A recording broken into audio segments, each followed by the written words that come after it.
So, are you looking to plug into electric vehicles? Well, you and a whole lot of other people are, and that is the huge change that we find ourselves sitting on the precipice of here in the Indian automobile industry.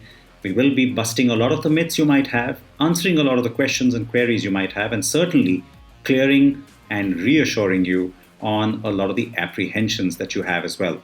Fitting the car of this nature into your lifestyle, there was always such a lot of doubt around it. Now we find that people have finally understood that the car is still a car. It's still going to serve the same purpose.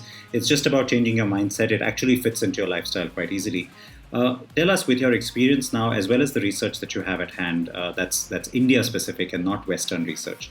Yeah, of course. Is it true that most people's apprehension when it comes to charging infrastructure is unfounded, in the sense that they can actually do this very practically?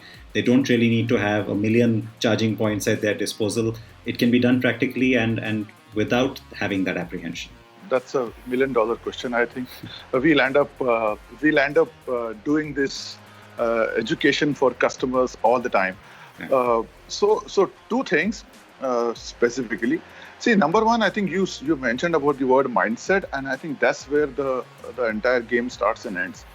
See, we are used to, ever since birth, about €100 mindset of going to a petrol pump, fueling up, and then coming back.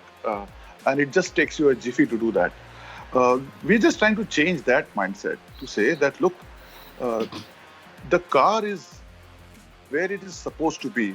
It is at my home. So I'm in my office or wherever it is parked.